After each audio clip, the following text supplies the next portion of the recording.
Rumination disorder adalah gangguan psikologi yang melibatkan regurgitasi makanan yang telah dimakan, biasanya tanpa rasa loya atau sakit perut.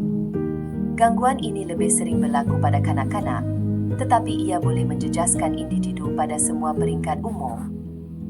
Walaupun ia jarang dibincangkan, ia boleh memberi impak yang besar kepada kesejahteraan fizikal, psikologi, dan sosial seseorang.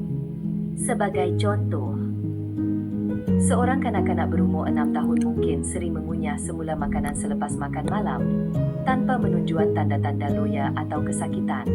Tingkah laku ini telah berlanjutan selama berbulan-bulan dan menyebabkan masalah seperti kekurangan berat badan, gangguan pertumbuhan, dan prestasi yang terjejas di sekolah. Fakta penting menurut DSM-5, Diagnostic and Statistical Manual on Mental Disorders, ADCK-5.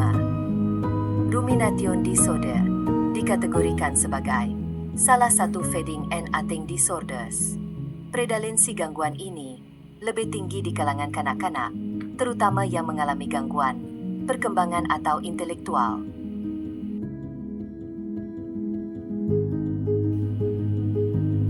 Klasifikasi dan kriteria diagnostik DSM-5. Klasifikasi DSM-5. Rumination disorder, gangguan makan yang berbeza daripada gangguan lain, seperti anoreksia atau bulimia. Apa yang membezakannya ialah tindakan regurgitasi makanan yang dimakan semula, tanpa loya atau muntah, yang berkaitan dengan gangguan lain. Dalam kes ini, seseorang akan mengeluarkan makanan dari perut mereka dan mengunyah semula tanpa sebarang rasa tidak selesa. 4 kriteria diagnostik untuk disorder ini. 1.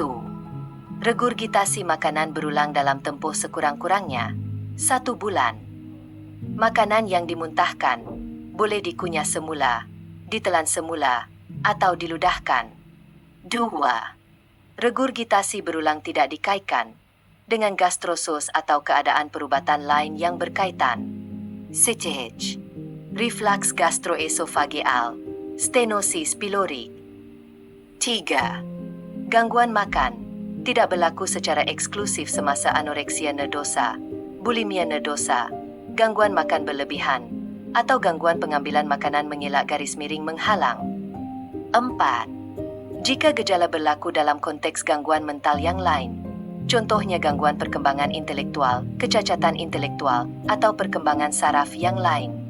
Selepas kriteria penuh untuk rumination disorder dipenuhi sebelum ini, kriteria tersebut tidak dipenuhi untuk tempoh masa yang berterusan. Penyebab dan risiko. Faktor penyebab untuk rumination disorder ialah: pertama ialah faktor psikologi. Faktor psikologi seperti trauma, tekanan emosi, atau masalah psikologi lain boleh mencetuskan gangguan ini. Contohnya, seorang kanak-kanak yang sering dimarahi kerana makan terlalu perlahan mungkin mengembangkan tabiat ini sebagai tindak balas terhadap tekanan yang dirasai semasa waktu makan. Faktor kedua ialah faktor persekitaran. Persekitaran yang tidak menyokong atau terlalu menekan boleh meningkatkan risiko gangguan ini. Sebagai contoh, jika seorang remaja dipaksa makan makanan yang tidak disukainya, dia mungkin mula merasa tertekan semasa makan dan mengembangkan tingkah laku rumination untuk mengawal atau menenangkan diri. Faktor ketiga ialah faktor fisiologi. Gangguan ini juga boleh berpunca daripada physiological dysfunction atau ketidakfungsian fisiologi, terutamanya pada otot di sekitar esofagus. Ini boleh menyebabkan makanan yang telah ditelan kembali ke mulut tanpa kesakitan atau rasa loya. Terdapat juga risiko dan kesan. Antara risiko dan kesannya ialah kesihatan fizikal.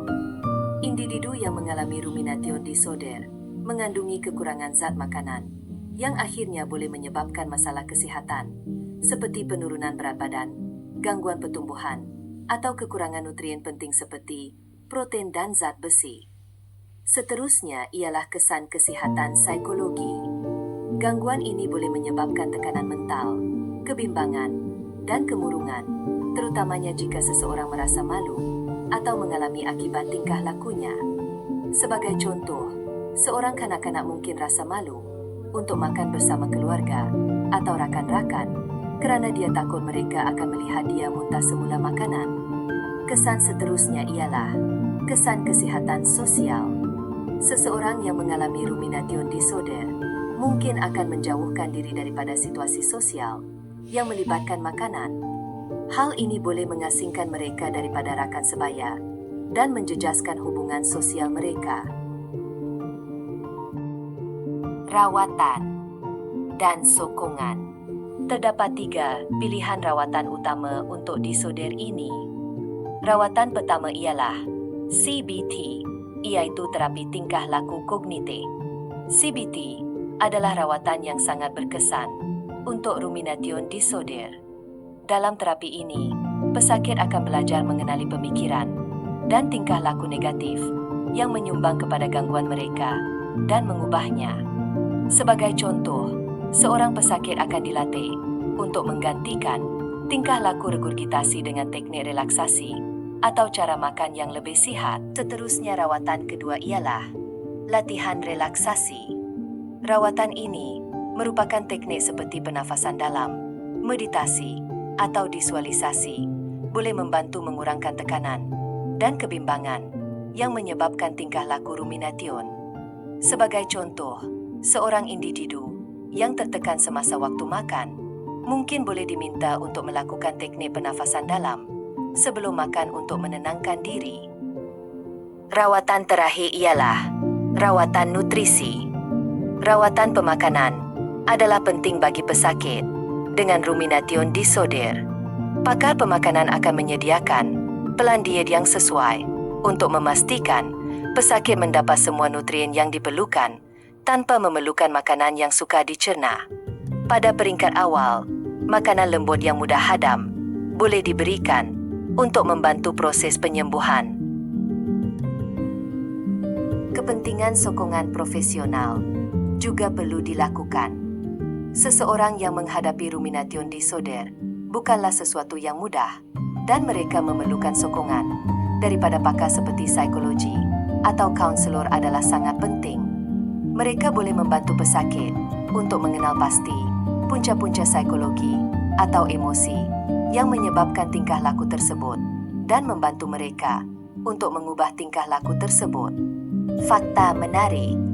Menurut kajian yang dilakukan oleh American Psychiatric Association pada tahun 2019, rawatan gabungan, psikologi dan perubatan menunjukkan hasil yang lebih baik dalam merawat gangguan ini. Simpulan. Rumination disorder adalah gangguan psikologi yang boleh memberikan kesan besar kepada kesejahteraan fizikal, psikologi, dan sosial individu. Walaupun ia jarang dibincangkan, rawatan awal dan sokongan yang betul sangat penting untuk membantu individu yang mengalaminya. Dengan menggunakan pendekatan terapi yang tepat seperti CBT, latihan relaksasi, dan rawatan pemakanan, pesakit boleh belajar untuk mengawal tingkah laku ini dan menjalani kehidupan yang lebih sihat dan bahagia. Pesanan akhir. Jika Anda mengenali seseorang yang mengalami simptom rumination disorder, adalah penting untuk galakan mereka mendapatkan bantuan daripada profesional. Tiada siapa yang patut menderita dalam diam, dan dengan rawatan yang betul, mereka boleh pulih dan menjalani kehidupan yang lebih baik. Untuk Anda yang mengalaminya pula, ingatlah, Anda lebih kuat daripada cabaran yang Anda hadapi, dan rumination disorder tidak mendefinisikan siapa Anda. Setiap langkah kecil ke arah pemulihan adalah kemenangan. Jadi jangan takut untuk meminta bantuan, dan sokongan itu adalah tanda kekuatan, bukan kelemahan. Fokus pada hari ini, kerana setiap hari adalah peluang baru untuk menjadi lebih baik. Anda tidak bersendirian, dan ada harapan untuk masa depan yang lebih cerah.